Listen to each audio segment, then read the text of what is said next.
In this video, we'll be discussing accounting for long-term assets. There are three main categories of long-term assets. Those include plant assets, natural resources, and intangible assets. In this video, our focus will be on plant assets. The first focus is going to be on some basics regarding plant assets and what gets recorded as cost of a plant asset. Plant assets are long-term assets that are used in the operations of the business and that have a useful life that is greater than a year. So they're going to include things like equipment, manufacturing equipment, computer equipment, telephone equipment, and so on. They're also known as plant and equipment, property, plant, and equipment, fixed assets, or capital assets. The cost of any asset includes all costs incurred to get that asset ready for its intended use. So when we apply this concept to plant assets, such as machinery and equipment, it's going to include the purchase price of the equipment plus any taxes paid. If the buyer pays the freight cost, that will be included in the cost. In some cases, the buyer may pay for insurance while the asset is in transit. And then if there are installation, assembly, and testing costs that are incurred before you can use the asset, those would also be included in the cost. For a building, it's going to include the purchase price if it is a building that's being purchased, plus any taxes paid and title and legal fees, real estate commissions paid in connection with the acquisition.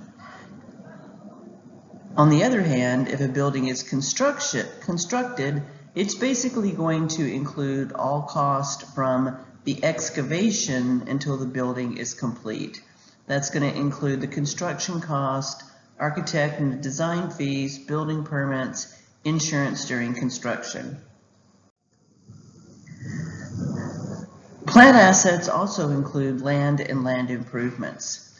Land is recorded at the cost, including purchase price, real estate commissions, title and legal fees, accrued taxes, including any taxes that have to be paid to get clear title, the cost of leveling the land and removing any old structures. If you're able to salvage material from those structures and sell them, that reduces the cost of the land. We want to note that land has an indefinite life. It doesn't wear out, and so it's not depreciated. So anything that we do to the land that is going to have to periodically be redone, such as fencing, paving, signage, walking, and lighting ways, those are going to be considered land improvements. So they're capitalized to a different account because they have useful lives and are going to be depreciated. Our example here, we've got Hayes Corporation acquires land to be used as a parking lot for cash at a cost of $120,000. The property has a building that is removed at a cost of $17,500, and salvaged materials were sold for proceeds of $2,500. Additional costs incurred included the attorney's fee of $3,000, real estate broker's commission of $5,000. Cost of paving was $27,000, and then additional expenditures included fencing of $15,000, lighting of $6,000, and signage of $2,000. So we want to determine what is going to be recorded as the cost of the land and what is going to be recorded as the cost of land improvements. The first part of this information set is land cost.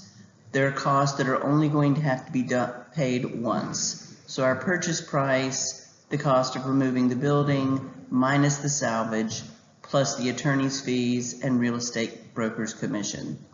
The other costs that we're paying are going to have to periodically be redone. We'll have to repave, refence, replace the lighting, replace the signage. So all of those costs have useful lives and are going to be capitalized to the land improvement account. So here we have the calculations. Total cost of the land, $143,000. Total cost of the land improvements, $50,000. In some cases, we might buy 2 or more assets for one price. So we call this a lump sum purchase, a group, basket, or bulk purchase. And in accounting for this, we're going to allocate the cost to the individual assets on the basis of their relative fair market values. So we have Ladd Company purchasing land, building, and equipment for a lump sum of $1.5 million. And then we have the fair values for the 3 assets. We can't record them all in one account because land has an indefinite life and it's not depreciated, and the building and the equipment likely have different useful lives.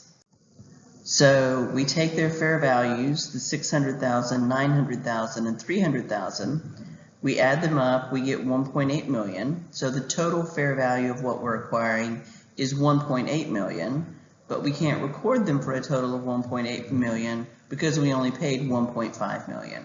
So what we do is we take the fair value of each of the assets relative to the total and multiply it times that 1.5 million purchase price or cost for the assets. And so we'll record those assets at their allocated cost of 500, 750, and 250. So our journal entry would be a debit to each of those accounts and a credit to the 1.5 million.